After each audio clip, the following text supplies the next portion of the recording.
नमस्कार प्यारे बच्चों, उत्थान के इंस्टीट्यूट में फिर से आपका स्वागत है। आज हम मिलने वाले हैं जो कृषि छात्रों के लिए प्रेरणा स्रोत है। जितने भी युवा है कृषि के, उन सबकी प्रेरणा स्रोत रोहितास जी दूधवाल सर से मिलने वाले हैं, जो IRI न्यू दिल्ली में वर्तमान में स्टडी कर रहे हैं, PhD में। और सर की बात करें तो सर SRF और JRF फाइट है, और इनकी बात करें JRF में तो बेटा 8वीं रैंक ऑल इंडिया और SRF में ऑल इंडिया 3rd रैंक है। और वर्तमान में एग्रोनॉमी जो है उस सब्जेक्ट से PhD उनकी चल रही है। और सर की जो बैचलर डिग्री थी बेटा अपने SK जोमनेर से थी। इसके अलावा इनके MSc और PhD IRI न्यू दिल्ली से जो वहाँ से है। और सर ने गांव से निकलने के बाद अपने चोमू क्षेत्र के पास में एक छोटा सा गांव है डोडसर, वहाँ से अपनी जर्नी स्टार्ट की। कैसे ढाणी दूधवाल ढाणी से इन्होंने अपनी जर्नी स्टार्ट करके कैसे IRI न्यू दिल्ली तक का सफर किया, आज हम सर से ही जानते हैं। नमस्कार सर, उत्थान में आपका स्वागत है सर। नमस्ते सर।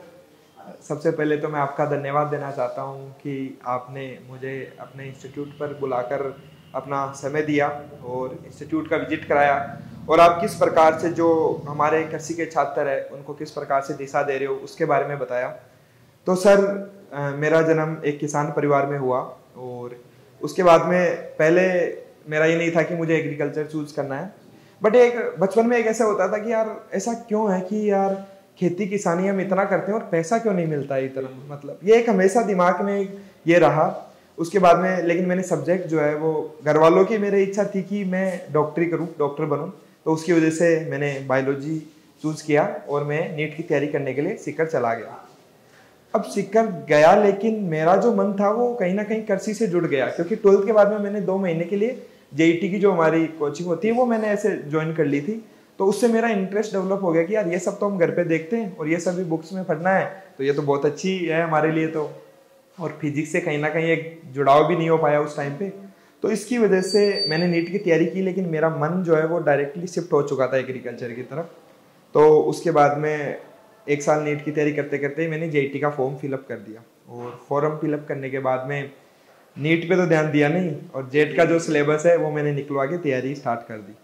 अब तैयारी करते करते उस टाइम पे एग्रीकल्चर जो थी वो बायोलॉजी उतने लेवल की नहीं आती थी, अभी और थोड़ा लेवल इंक्रीज हो गया, तो मैं नीट की ऑलरेडी पढ़ाई कर रहा था तो मुझे ज़्यादा दिक्कत नहीं हुई।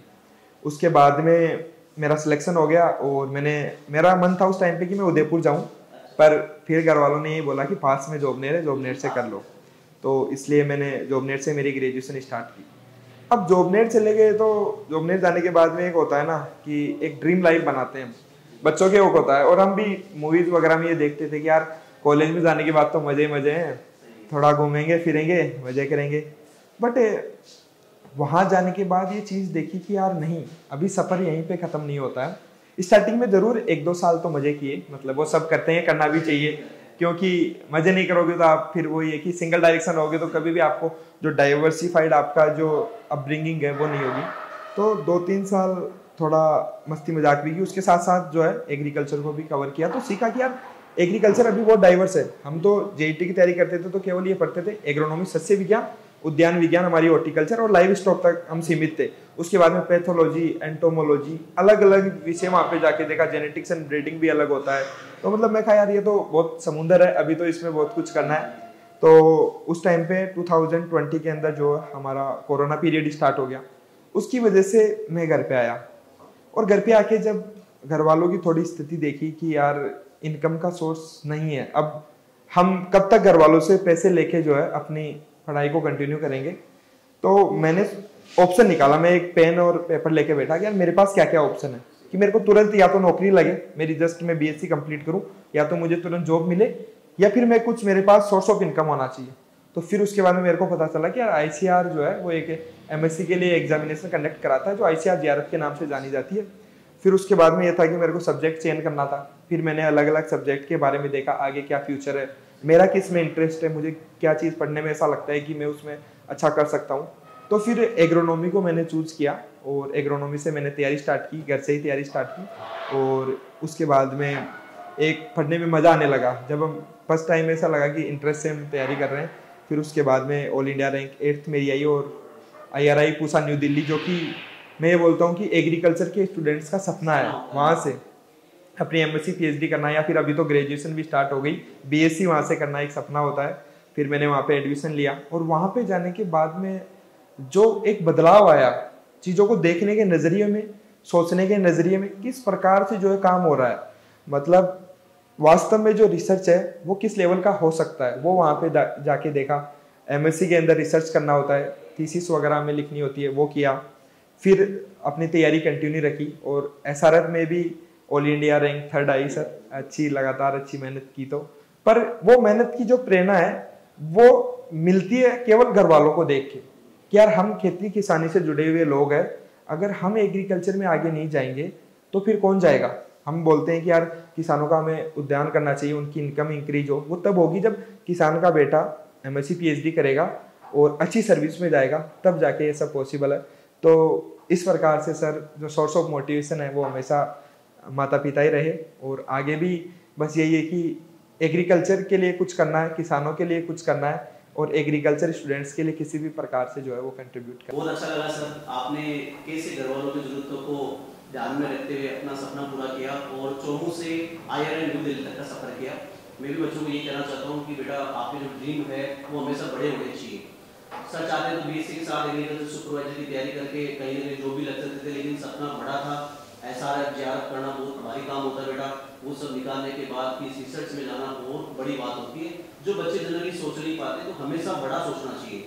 इसके बाद में सर मैं बच्चों के आपके माध्यम से बच्चों को बताना चाहता हूँ, रूबरू कराना चाहता हूँ इस चीज़ में कि जैसे ही बच्चे 11th 12th में फाउंडेशन करते हैं, एग्रीकल्चर वो लेते हैं, तो आफ्टर एग्रीकल्चर वो ले तो उसमें क्या क्या स्कोप है, कैसे कौन कौन से एग्जाम होती है आफ्टर 12th जिसकी तैयारी करके आयशा तक यूनिवर्सिटी या देश की टॉप यूनिवर्सिटी में वो जा सकते हैं। एक बार थोड़ा सा बच्चों को बताइए सर। जैसे हम एग्जामिनेशन की बात करते हैं तो 11th 12th के बाद में हम राजस्थान में एक तो JET अपना होता है जेट और दूसरा CUT एग्जामिनेशन होता है। लेकिन हमारे टाइम पे क्या था, ICR एग्जामिनेशन कंडक्ट करवाता उस टाइम पे, और मुझे उस टाइम पे इतना नॉलेज नहीं था, मुझे जेट का केवल पता था क्योंकि कोई बताने वाला नहीं था कि ICR भी कोई एग्जामिनेशन होता है, उससे आप जो है इंडिया के टॉप मोस्ट इंस्टीट्यूट में भी आप जाके अपनी BSc कर सकते हो।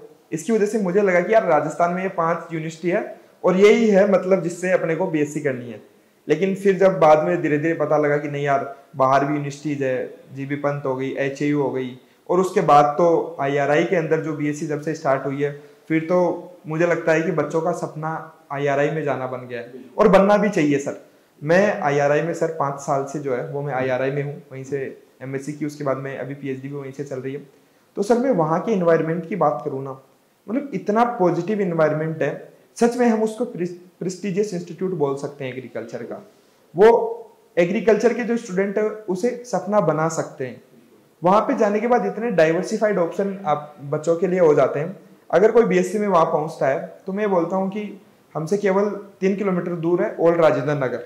वहाँ पे जितनी भी हमारी रिनोड जो हमारे जो कोचिंग इंस्टीट्यूट्स है, जो जहाँ से हमें सबसे ज़्यादा IAS ऑफिसर्स मिले हैं, UPSC की जहाँ पे माहौल है सबसे ज़्यादा, वो ओल्ड राजेंद्र नगर है।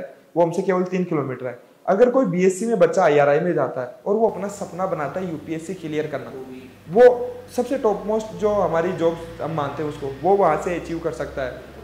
उसके अलावा एग्रीकल्चर की हम टॉप मोस्ट जॉब की अगर बात करें, जो कि ARS जो एग्रीकल्चर रिसर्च सर्विसेज होता है, जिसके थ्रू हमारे जितने भी ICR के जो इंस्टीट्यूट है उसमें जो हमारे वैज्ञानिक बनते हैं, वो एग्जामिनेशन वहाँ से क्रैक कर सकता है। वहाँ पे उसको वो इन्वायरमेंट मिलता है, वातावरण मिलता है। वो दूसरी यूनिवर्सिटीज़ के जो बच्चे हैं जो MSc PhD कर रहे हैं, वो हमेशा ये बोलते हैं कि यार IRI वाले केवल ARS बनते हैं। IRI वाले नहीं बनते, वो IRI का माहौल उन्हें बनाता है। वो माहौल दूसरी यूनिवर्सिटीज़ में नहीं डेवलप हो पाता, क्योंकि सब ये सोचते हैं कि यार ARS की तो IRI के स्टूडेंट्स तैयारी करेंगे तो उसको तो ऐसे छोड़ देते हैं उस जॉब को। तो जबकि अगर चाहे तो सब वो तैयारी कर सकते हैं, बट जो उस चीज़ के लिए इन्वायरमेंट चाहिए, जो कम्पिटेटिव माहौल चाहिए, वो IRI देता है स्टूडेंट को। सोचने की जो अलग क्षमता है वो वहाँ पे डेवलप हो गई। मैं सर खुद की बात बताता हूँ, वहाँ पे जाने के बाद मतलब चीज़ों को देखने का नज़रिया बदल गया। क्या नहीं, इतना ब्रॉड भी हम सोच सकते हैं, रिसर्च ऐसे भी हो सकता है। एक माइक्रो जो हम चीज़ जो कि हम पढ़ते हैं, बहुत छोटी चीज़ होती है, उस पर किस प्रकार से हम रिसर्च किया जाता है, रिसर्च पेपर किस प्रकार से लिखे जाते हैं, तो ये सब जो चीज़ें वो हमें MSc और PhD में सीखने को मिलती है। जैसा कि सर ने आपको बताया कि JET के थ्रू राजस्थान की यूनिवर्सिटी है, कॉलेज है, वो भी ले सकते हो आप, और ICR के थ्रू आप देश के टॉप यूनिवर्सिटी जैसे IRI में जा सकते हो।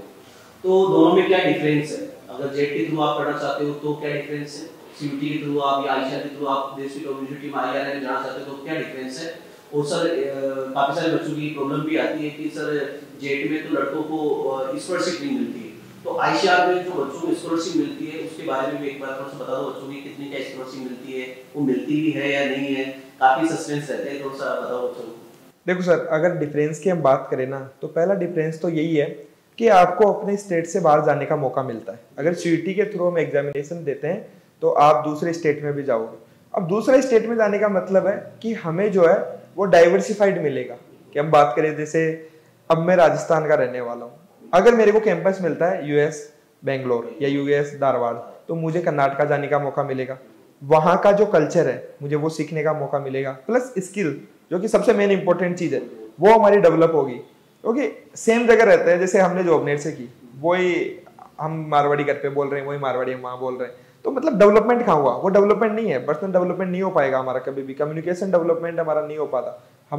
मैं बाहर गया, उसके बाद में वहाँ पे अलग अलग डाइवर्स, वहाँ पे साउथर्न जो हमारे स्टेट है वहाँ के लोग जो है हमारे दोस्त है अभी, नॉर्थ ईस्ट से जो लोग है वो हमारे दोस्त है अभी, तो मतलब वो लोग कैसे करते हैं, वो कैसे खेती करते हैं, मतलब बहुत कुछ सीखने को मिलता है। इसलिए मैं, अगर मेरे से प्रायोरिटी सर आप अगर पूछते हो तो मैं सीयूटी को ज्यादा प्रायोरिटी दूंगा। और सबसे इंपॉर्टेंट चीज, एक जब बीएससी में बच्चा जाता है तो उसको सर अगर महीने के 3,000 रुपए मिल जाए, घर वाले तो खर्चा दे रहे हैं, उधर से आईसीआर और 3,000 रुपए अगर खर्चा दे दे तो और क्या चाहिए, मतलब क्योंकि ये बहुत दिक्कत आती है सर। हमें तो पता है कि हमने ग्रेजुएशन में जो है घर वाले ऐसे 2-3 हज़ार रुपए दे देते और किस प्रकार से खर्चा मैनेज करना एक थोड़ा मुश्किल हो जाता है। और आजकल के बच्चों के खर्चे तो आप जानते हो सर, मतलब इतने खर्चे, शौक मतलब इतने जल्दी शौक अपने बड़े कर लेते हैं ना, तो उस हिसाब से तो आईसीआर उसको कहीं ना कहीं फुलफिल भी कर रहा है। बट वो एजुकेशन के लिए देते हैं और उसको एजुकेशन में लगाना चाहिए बच्चों को, किसी भी प्रकार से, चाहे वो लगाए अपनी, चाहे कोई यूपीएससी वगैरह की तैयारी कर रहे हैं उसके लिए बुक्स वगैरह खरीद ली, या फिर उसके लिए कोई भी गाइडेंस किसी से ले रहे हैं, तो उन चीज़ों में उनको इन्वेस्ट करना चाहिए। वैसे अगर लॉन्ग टर्म अगर उनका इन्वेस्टमेंट देखे तो, क्योंकि वो जो शॉर्ट टर्म है 3,000 रुपये का अगर वो कहीं पे खर्च कर रहे हैं खाने पीने में, तो वो फिर लॉन्ग टर्म इन्वेस्टमेंट नहीं है। तो ये बहुत अच्छा है। और जेटी के थ्रू लिमिटेड हम रह जाते हैं, तो वही चीज़ सर, ये मैं बेसिक डिफरेंस देखता हूँ दोनों में। बिल्कुल सर, बिल्कुल सही बात बताई आपने स्टूडेंट्स के बारे में। अब सर ये मेरा भी क्वेश्चन है और बहुत सारे बच्चों का भी क्वेश्चन है एक तरीके से, कि आपने यूजी, पीजी और पीएचडी तीनों में टॉप रैंक के साथ आपने क्वालिफाइड किया है, तो उसमें क्या प्लानिंग थी आपकी? थोड़ा सा बच्चों को एक बार ये चीज़ बताओ सर। सर कभी भी हम कोई भी एग्जाम की हम तैयारी करते हैं तो जो फर्स्ट और फॉरमोस्ट हमारा स्टेप होता है वो है उस एग्जाम का कंप्लीट एनालिसिस करो आप। सबसे पहले सर कोई भी एग्जाम की मैं तैयारी करता था तो सबसे पहले मैं सिलेबस उसको उठाया, पहले सिलेबस का एक प्रिंट आउट लिया, और सिलेबस के प्रिंट आउट के लेने के बाद मैं उसको पूरा एकदम एक बार रीडिंग लगा ली कि इसमें क्या क्या चीज़ है। सबसे पहली चीज़, सिलेबस सबसे इंपॉर्टेंट चीज़ है जो कि बच्चे गलती करते हैं, सिलेबस देखते ही नहीं है। जबकि सिलेबस तो मैं कह रहा हूँ कि तैयारी आपने अगर फॉर्म फिलअप करने का भी नहीं सोचा, केवल तैयारी का दिमाग में है ना, उससे पहले सिलेबस आपके टेबल पे होना चाहिए, पहली चीज़। दूसरी चीज़, पीवाईक्यूज देखो, 4 साल 5 साल के पेपर उठा लिए, उसके बाद में एनालिसिस करो किस लेवल का आ रहा है। हमें उतना नहीं पता चलता बट हमारे थोड़े थोड़े बेसिक्स तो होते हैं, तो हम आइडिया लगा लेते हैं कि यार क्या लेवल आ रहा है। तो उससे क्या होता है कि हमारा एक माइंडसेट बन जाता है कि मेरे को कैसे तैयारी करनी है, किस लेवल का मेरे को पढ़ना है, क्या चीज़ इंपॉर्टेंट है क्या नहीं। ये मतलब पैरेलली चलना चाहिए, पेपर एनालिसिस हमेशा तैयारी के साथ चलते रहना चाहिए। हम कोई भी टॉपिक करते हैं कवर, उसके बाद हमें पेपर देखना चाहिए इससे कैसे क्वेश्चन आए, ताकि हम कई बार गलती क्या कर देते हैं, इंपॉर्टेंट टॉपिक पे तो ध्यान ही नहीं देते हैं, पढ़ तो लिया हमने सर, तैयारी तो सब करते हैं, वहां आपको भीड़ से आगे निकलना है। हमें ये नहीं बोल रहे कि आपको 720 में से 720 नंबर लाने, आपको 720 में से उतने नंबर लाने हैं जो टॉपर ला रहा है, मतलब सबसे ज्यादा नंबर लाने हैं। तो हमें टोटल तो लाना नहीं है, तो स्टडी हमेशा स्मार्ट होनी चाहिए साथ में। स्मार्ट इन द सेंस कि जैसे हम क्या करते हैं, हम स्टडी आवर कैलकुलेट कर लेते हैं हमारी कि मैं 8 घंटे पढ़ रहा हूँ, जबकि मैं बोलता हूँ कि आप क्वालिटी स्टडी आवर कैलकुलेट करो। जैसे चाहे 4 घंटे आप पढ़ो, लेकिन जब तक आप पढ़ रहे हो केवल आपका फोकस होना चाहिए कि आपका पेन आपके हाथ में होना चाहिए और आप लिख लिख के याद कर रहे हो। मेरी आदत रही है लिख लिख के और बोल बोल के याद करने की, मेरी स्टार्टिंग से आदत रही है, तो उससे मैंने ये महसूस किया है कि मैं रिकॉल आसानी से कर पाता था हर एग्जाम में। और दूसरी चीज आती है सर, क्वेश्चन सोल्व करने की भी एक तरीका होता है, ये भी एक स्किल है। मुझे ऐसा लगता है कि जैसे कोई भी हम एग्जाम को क्रैक करते हैं ना, तो उसमें अगर उसको 100% हम मान के चले ना, तो उसको 3 पार्ट में डिवाइड करता हूँ। 50% जो है मैं उसको देता हूँ कि आप तैयारी कर रहे हो, उसका रोल है। उसमें जो 30% जो रोल है वो है हमारा कि हम क्या माइंडसेट रख रहे हैं जब पेपर को सोल्व कर रहे हैं। उस 2 घंटे में मैं उसको 30% देता हूँ और 20% मेरे को लगता है कि एग्जाम से 2 दिन पहले, ये जो 2 दिन होते हैं ना एग्जाम से पहले वाले, ये बहुत लोगों की आज ये स्थिति है कि उसकी वजह से गलत जगह बैठे हैं केवल वो 2 दिन। क्योंकि होता क्या है, प्रेशर हैंडलिंग एक टेक्निक है, वो हमें साथ साथ में सीखनी चाहिए। जैसे सर आप बता रहे थे कि आप रेगुलरली मॉक टेस्ट लेते हो, आपके जो संस्थान है वहाँ पे हर हफ्ते में क्या होता है, मॉक टेस्ट होता है। अब उससे क्या है, आप पहले से उसको तैयार कर रहे हो प्रेशर हैंडल करने के लिए, तो वो क्या है, जब आपका बच्चा जाएगा ना वहाँ पे तो वो डरेगा नहीं, वो क्वेश्चन आसानी से सोल्व कर लेगा। बट बच्चे प्रैक्टिस जो नहीं करते ना, उनके क्या दिक्कत है कि वो फिर डर जाते हैं और प्रेशर को हैंडल नहीं कर पाते हैं और अच्छी तैयारी के बावजूद जो है वो क्वेश्चन गलत कर देते हैं। तो ये सब चीजें मिला के जो है हम बोल सकते हैं कि एक अच्छी तैयारी में बहुत जरूरी है। और जो स्मार्ट स्टडी बताया मैं उसको और कंप्लीट करता हूँ सर। जैसे मैं ऐसे करता था, जैसे मोबाइल फोन है, ये सबसे बड़ा डिस्ट्रैक्शन है, तो ये सबसे बड़ा यूज भी है आज। अब इसको आप कैसे यूज में लेते हो ये वो हम पे डिपेंड करता है।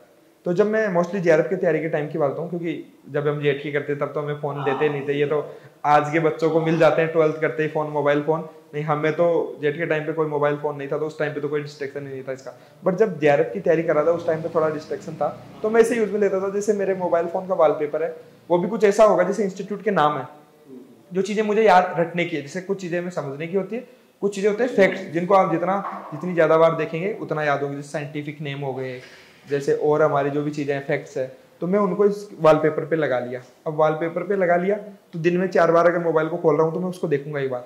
वो प्रॉमिस करना है मेरे को कि मैं उसको देख के आगे जाऊंगा, फिर काम करूंगा। दूसरा, जैसे मैं कहीं पे भी जा रहा हूँ, हम चाय पीने जाते थे दोस्त लोग, तो हम डिस्कस करते थे आपस में कि यार ये बता, मैंने आज ये टॉपिक पढ़ा, मैं उसमें से 5 क्वेश्चन उससे कर लिया, उसमें वो जो टॉपिक पढ़ गया है वो मेरे से 5 क्वेश्चन कर रहा है। तो ये जो डिस्कशन से जो क्वेश्चन निकल के आते हैं ना, वो उसका जो मतलब हम बोलते हैं कोई भी टॉपिक का सार निकल के आ जाता है वहाँ पे। क्योंकि हमें याद जो है ना इंपॉर्टेंट चीजें ज्यादा रहती है, तो डिस्कशन बहुत इंपॉर्टेंट है। और आपके लेवल पे जैसे आप बता रहे थे कि जो हॉस्टल में आपके जो बच्चे रहते हैं, आप उनको शाम को बिठा के जो एक जगह आप उनको डिस्कस कराते हो, तो ये स्ट्रेटेजियाँ क्या होती है, हमेशा इफेक्टिव होती है हमेशा, जिससे कि जो बच्चा है वो अच्छा मेमोराइज करता है चीज़ों को और लॉन्ग टर्म के लिए जो है वो चीज़ें याद रहती है। मतलब मेरे को अभी भी याद है कि जिस टाइम पे मैं तैयारी करता था, तो जो ट्रिक है जैसे कई बार बताई जाती है, एक हमारा पैरासाइटिक बीट का एक ट्रिक होती है क्लोज वाली, वो मेरे को उस टाइम पे जेट के टाइम पे मैंने सीखी थी, वो अब तक याद है। तो ऐसी चीज़ें जो हम सीखते हैं सिखाते हैं वो हमेशा हमारे लिए इफेक्टिव रहती है और लॉन्ग टर्म में हमें याद रहती है। सर बिल्कुल सर, आपने जो बोला था वैसी सेम प्लानिंग अपनी भी यहाँ ऐसी रहती है।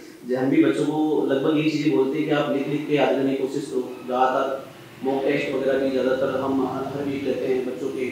इसके बाद में 15 दिन से हर महीने में 2 टेस्ट ऐसे लेते हैं जो लगभग सिलेबस को पीछे सिलेबस को कवर भी करता है वो होता है। और एग्जाम जो मेन एग्जाम का पेपर होता था उसी पैटर्न पे टेस्ट लेते हैं। जैसे मेन एग्जाम में बायलिंगुअल पेपर आता है तो सर बायलिंगुअल पेपर लेते हैं। अभी तक जितने भी अपने इंस्टीट्यूट ओपन हुए जितने भी टेस्ट पेपर हुए सर वो बायलिंगुअल हो गए जितने भी है, ये अच्छी बात भी है। और दूसरी चीज़ क्या है, जैसे एनसीईआरटी रीड करवाते हैं बच्चों को, वो सेम आपने बताया वो सेम चीज़ें एनसीईआरटी रीड करवा देते हैं। सिलेबस उनका कंप्लीट टाइम पे करवाने के बाद में सबसे पहली बात तो सिलेबस टाइम पे हो, उसके बाद में टेस्ट प्लानिंग, उसके बाद में उनको मेंटरशिप में रखते हैं बच्चों को टीचरों के। इसके बाद में आपने जस्ट देखा ही है लाइब्रेरी का सिस्टम, अभी मैंने बताया था अपने हॉस्टलों में लाइब्रेरी का जो सिस्टम है सर, आपने भी देखा उसमें क्या कमियां क्या अच्छाई आपको दिखी, वो भी एक बार आप बच्चों बताओ कि क्या प्लानिंग होती है। जैसे बच्चा हॉस्टल से यहाँ आया, यहाँ आने के बाद लाइब्रेरी में कितने बजे तक पढ़ता है, आपने जस्ट में 10 हॉस्टल बॉयज हॉस्टल विजिट किया आपने, तो क्या प्लानिंग रहती है उन बच्चों की, अब मैंने जस्ट आपको बताया, तो वो भी आप एक बार बच्चों को बताओ। क्योंकि आपने तो सब देखा है, अपने आईआरआई कैंपस में बच्चों से आप मिलते भी हो, अपने पुराने स्टूडेंट है, काफी सारे उनके कॉल आते रहते हैं आपके पास, तो बताते रहते हैं कि दुधवाल बॉस मिले थे, काफी बताते रहते हैं। तो उनके वहाँ आपने वहाँ से फीडबैक लिया, यहाँ आपने देख लिया उनको, तो अब क्या बताना चाहोगे बच्चों को, ये बताओ सर। लास्ट में 3 घंटे से तो आपके साथ घूम ही रहा हूँ। हाँ। कवर ही नहीं हो रहा कब से आप। हाँ। जब से हम वहाँ पे आए, जब आपने मेन कैंपस से फिर हम इधर दूसरे कैंपस की तरफ भी आए, फिर आपने गर्ल्स हॉस्टल दिखाया, फिर बॉयज हॉस्टल। तो सर चोमू जैसी जगह पे जो आपने ये साम्राज्य जो बना रखा है उत्थान का, वो वाकई में काबिले तारीफ है और काफ़ी अच्छा लगा सर। मैं बेसिकली बात करूँ तो अगर चोमू जैसी जगह पे इतना अगर रिसोर्स अगर बच्चों को मिलते हैं, तो मतलब मुझे नहीं लगता कि उनको आईआरआई जाने से कोई रोक देगा। अगर कोई रोक देगा तो वो उनकी मन की इच्छा है, वो उनकी मेहनत है, केवल आपकी तरफ से आप लगातार अच्छा प्रयास कर रहे हो। तो सर यही है, जैसे क्लासरूम जो है वो आप धीरे धीरे स्मार्ट क्लासरूम में कन्वर्ट कर रहे हो, जो कि बहुत ज़रूरत है। मुझे ऐसा लगता है जैसे कुछ लोग ऐसे बोलते हैं कि यार हम जो है कि जो लोग पीपीटी से पढ़ाते हैं वो लोग मतलब केवल रीडिंग लगाते हैं, बट मुझे ऐसा लगता है कि पीपीटी के थ्रू हम सब डायग्राम दिखा के जो टीचिंग करा सकते हैं ना, वो ज्यादा इफेक्टिव है। जो हमारा व्हाइट बोर्ड ब्लैक बोर्ड जो हमारा पहले होता था, उस पर आपको बना रहे हो आप, टाइम कंज्यूमिंग भी है, सब चीजों में है। तो मतलब स्मार्ट बोर्ड जो आपने लगा रखे हैं, जो स्मार्ट क्लासरूम आपने डिजाइन किए हैं, उससे जो बच्चे हैं जैसे डायरेक्टली कोई भी, हम मान लीजिए कि एक फ्लोर के बारे में पढ़ा रहे हैं, अब फ्लोर के पार्ट्स उसमें इमेज दिखाएंगे हम कि ये पेटल होता है, ये सेपल होता है, ये हमारा एंडोसियम, ये गाइनोसियम, तो वो कितना अच्छे से कैच करेगा, वो डायरेक्टली कैच कर लेगा इमेज देख के। वही उसी बेस्ड पे आप करा रहे हो। उसके अलावा जैसे कम्पिटेटिवनेस बढ़ाने के लिए आप जैसे बता रहे थे सर कि जो बच्चे अच्छी रैंक लेके आते हैं आप उनको मतलब प्रोत्साहन कराते हो, सबके सामने बुलाते हो, मतलब कि इन्होंने टॉप किया है, मतलब तो ये चीज़ें क्या है कि प्रमोट करती है बच्चे को हमेशा पढ़ने के लिए। और उसके अलावा जो गर्ल्स हॉस्टल और बॉयज़ हॉस्टल में जो लाइब्रेरी सिस्टम है, मुझे लगता है कि ये जो लाइब्रेरी सिस्टम है ये सबसे अच्छा है। बस उसमें डिसिप्लिन होना चाहिए, वो हमारी मॉनिटरिंग इतनी अच्छी होनी चाहिए कि बच्चा वहाँ पे जा रहा है तो पढ़ना ही चाहिए। क्योंकि रूम में क्या होता है, 3-4 लोग, बेसिकली आपके यहाँ 3 लोग रहते हैं या 2 लोग, तो 3 में क्या होता है कि कहीं ना कहीं हम एक रूम को तो मॉनिटर नहीं कर सकते, तो उसमें क्या है बच्चा अंदर गपशप करेगा, फिर कन्फर्म है। आप उनको जैसे लाइब्रेरी में लाके बैठा दोगे ना, अब तो उसको पढ़ना ही होगा। आप जैसे खुद बता रहे हो कि रात को 11 बजे तक आप यहाँ रहते हो, उनको मतलब पूरा देखते हो, मतलब या कोई भी डाउट आता है तो तुरंत वहाँ पे सोल्व हो जाता है। आपकी फैकल्टी वहाँ पे, आपकी फैकल्टी यहाँ पे होती है, जो नहीं होते हैं उनसे भी आप कोशिश करते हो कि कांटेक्ट करके सॉल्व कराएं। तो वो चीज़ ही दिखाती है कि यार आप बच्चों के लिए कितना डेडिकेटेड हो। और मतलब सबसे जो मेन चीज़ है वो यही है कि जो आपके पास आ रहा है ना, वो लेके जाना चाहिए। होता है कभी कभी सर कि हम 100% सिलेक्शन नहीं दे सकते, क्योंकि उसमें बच्चे का भी एफर्ट होता है। हम ये नहीं बोल सकते कि यार 100% ही सिलेक्शन होंगे, लेकिन जो पढ़ने वाले बच्चे हैं, जो पोटेंशियल बच्चे हैं, वो अच्छे इंस्टीट्यूट में जाने चाहिए। और वो यहाँ से जा रहे हैं और आगे भी जाएंगे सर। मैंने देखा है बहुत अच्छा आपने यहाँ पे बनाया है। और वहाँ पे भी जो आपके स्टूडेंट्स हैं वो बताते रहते हैं कि गणेश सर जब हमें उस टाइम पे पढ़ाते थे तो क्लास में चीज़ें याद करा देते थे। मतलब उनका तरीका इतना यूनिक था कि वैसा तरीका हमने नहीं देखा। और यही होना चाहिए सर। एक शिक्षक की खास बात यह है कि एक छोटे से टॉपिक को जो है या तो मतलब पूरे सिलेबस को जो है एक क्लास में करा दे, या फिर एक छोटा सा टॉपिक जो है उसको लेके कंप्लीट जो है वो अपना पूरा ड्यूरेशन करा दे। वही एक टीचर की खास बात होती है। और आपकी फैकल्टी से भी मैं मिला सर, काफ़ी इम्प्रेस हूँ मैं। सब लोग जो है अपने सब्जेक्ट में भी नॉलेज रखते हैं। मैंने क्योंकि हम तो टेक्नोलॉजी वहाँ पे देखते हैं, तो उसके बारे में मैंने जैसे डिस्कस किया कि जो IRI में जैसे नया चल रहा है कोई भी सब्जेक्ट के बारे में, तो उसका अगर आपकी फैकल्टी को ज्ञान है, इसका मतलब है कि अपडेट रहते हैं। और अपडेट रहना बहुत ज़रूरी है, क्योंकि हम ट्रेडिशनल चीज़ों में चलेंगे तो हम बच्चे को वो नहीं दे पाएंगे जो आज जो है एग्जाम में आ रहा है। और एग्जाम में जो आ रहा है अगर उसको हमें कवर करना है तो हमें हमारी फैकल्टी को अपडेट होना बहुत जरूरी है, हमारे कंटेंट को अपडेट होना बहुत जरूरी है। और कंटेंट सर आपने बहुत शानदार बना रखा है। मुझे जो वो PYQ वाला जो आपने दिखाया था, वो एक्सरसाइज 1 सेकंड, जो इजी क्वेश्चन, फिर मीडियम क्वेश्चन, फिर हार्ड क्वेश्चन, फिर PYQs वाली जो सीट आपने बना रखी है, मैं उससे काफी इंप्रेस्ड हूँ। वो यूनिक लगा मुझे आइडिया। और वैसा क्योंकि बच्चे को अगर टॉपिक वाइज मिल जा रहा है उसके PYQs, और क्या चाहिए। मतलब सबसे बेस्ट ये है कि PYQs एक जगह मिलना सर, ये महाभारत है। मतलब बच्चे के लिए बहुत मुश्किल होता है कि वो अलग अलग टॉपिक वाइज डिवाइड करे, वो सब आप एक जगह दे रहे हो, वो भी सर बहुत अच्छा लगा। और मैं तो यही उम्मीद करता हूँ कि जो भी बच्चा आपके पास आए वो IRI में जाए या फिर टॉप इंस्टीट्यूट में जाए, बस मेहनत उसे करनी होगी और आप कभी कहीं ना कहीं आप छोड़ोगे नहीं, और आगे भी आप इसी प्रकार से कंटिन्यू करोगे और अपना डेडिकेशन कंटिन्यू रखोगे सर। इवन आपके पास अभी 700+ स्टूडेंट्स हैं, उसके बावजूद जो है आप एक एक बच्चे का आपको नाम पता है। ये बहुत मुश्किल होता है सर, नाम याद रखना। आप जा रहे थे अभी बच्चों से मिला है तो आपने एक एक का नाम बताया, तो वो चीज़ें ये दिखाती है कि आप अपने स्टूडेंट्स के प्रति कितना डेडिकेटेड हो।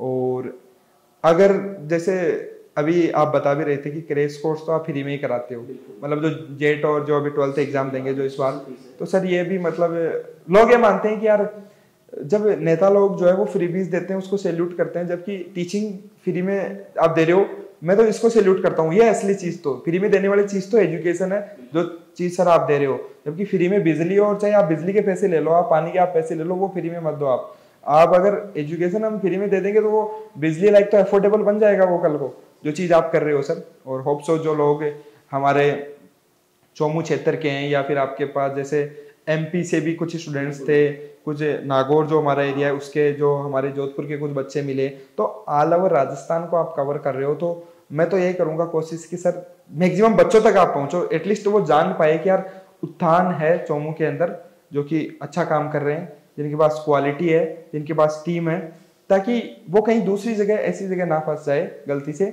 जहाँ पे फिर उनको लगे कि यार मैंने अपने पैसे तो बचा लिए लेकिन उसके बाद में जो है मेरी एक साल खराब हो गई। क्योंकि कहीं ना कहीं हम कंपेयर करें तो दोनों के अंदर मॉनेटरी हमें इंडेक्स निकालना बहुत जरूरी है। आप कहीं पे अगर थोड़ा ज्यादा पैसा दे रहे हो पर क्वालिटी ले रहे हो ना, तो वो चीज आपको लॉन्ग टर्म में बहुत ज्यादा मतलब रिटर्न देगी। तो उन चीज पे लोग समझते भी हैं आजकल, कोई भी रिसर्च बिना किए कहीं पे भी नहीं जाता, क्योंकि आजकल वेल एजुकेटेड लोग हैं सब, अपने बच्चों को पहले कहीं पे भी संस्थान में अगर भेजते हैं तो वो जांच करते हैं कि उनकी क्वालिफिकेशन क्या है। यहाँ पे आपके पास जो फैकल्टी है एमएससी पीएचडी होल्डर्स है, पीएचडी स्कॉलर्स है, तो वो चीज़ कहीं ना कहीं उनको समझाती है कि यार कितनी काबिलियत रखती है आपकी फैकल्टी, क्योंकि जो चीज़ वो गेन करेंगे वही तो वो आउटपुट में देंगे ना। तो आजकल के पेरेंट्स भी पूरा पहले देखते हैं, उसके बाद में ही जो है इंस्टीट्यूट का सिलेक्शन करते हैं। और मुझे नहीं लगता कि चोमू जैसे एरिया में उत्थान जैसा आप इतना बड़ा इंस्टीट्यूट चला रहे हो, वो चलाना कोई इजी बात है। आप बहुत मेहनत कर रहे हो सर, और आपको और भी मैं तो शुभकामनाएं देता हूं कि आप आने वाले समय में बहुत अच्छा करो, ज़्यादा से ज़्यादा बच्चों तक पहुंचो, ज़्यादा से ज़्यादा हमारे जो कृषि छात्र है उनको आप कवर करो, ताकि जो हम बोलते हैं कि जितना ज़्यादा आप बच्चे पहुंचा दोगे, आप IRI पहुंचा दो, IRI के बाद में हमारी जिम्मेदारी है, उनको हम हीरा बना देंगे। बस आप IRI पहुंचाओ वहाँ तक, उसके बाद उनको गाइड करके कैसे UPSC करना है, ARS साइंटिस्ट कैसे बन सकते हैं, उसके लिए हम सदैव तैयार हैं। हम लगातार कृषि छात्रों के लिए काम कर रहे हैं और करते रहेंगे, क्योंकि ये हमारा हित है, ये हमारा एक कर्म बोल सकते हैं, ये हमारा धर्म है, जिसके लिए हम जरूर काम करेंगे सर, हम मिलके काम करेंगे। और यही उम्मीद है कि जो हमारे एग्रीकल्चर स्टूडेंट्स हैं वो आगे जाके अच्छा करें और अपने माता पिता का नाम रोशन करें। थैंक यू सर, बिल्कुल सही चीजें बताई आपने बच्चों के लिए कि कैसे कृषि छात्रों को आगे बढ़ाना है। उसके लिए सर भी लगातार काम कर रहे हैं और हम भी अपने स्तर पे लगातार काम कर रहे हैं। इसी के साथ CBT और JET के बेटा नए बैच है 29 तारीख से अपने स्टार्ट। जो इच्छुक बच्चे हैं राजस्थान के हो या आउट ऑफ राजस्थान के हो, जो CBT की तैयारी करना चाहते हैं, चाहे वो PCB का हो, चाहे वो PCM का हो, चाहे वो ABC स्ट्रीम का कोई बच्चा हो, तो बेटा अपने 29 तारीख से नए बैच ऑनलाइन और ऑफलाइन मोड पे स्टार्ट है। हिंदी मीडियम और इंग्लिश मीडियम बिल्कुल सेपरेट बैच चलते हैं। यहाँ बेहतरीन फैकल्टी आपको हर सब्जेक्ट वाइज आपको टीचर मिलने वाले हैं और बेहतरीन फैकल्टी यहाँ है, बेहतरीन एटमॉस्फेयर है, हॉस्टल फैसिलिटीज वगैरह हो, चाहे कंटेंट हो, चाहे फैकल्टी हो, सब चीजें बहुत शानदार है। तो ये वीडियो आपके लिए बहुत इंपॉर्टेंट होने वाला बेटा, इसको जितने भी कृषि छात्र हैं उनको जरूर शेयर करना। धन्यवाद। जय Shri Krishna. Thank you sir.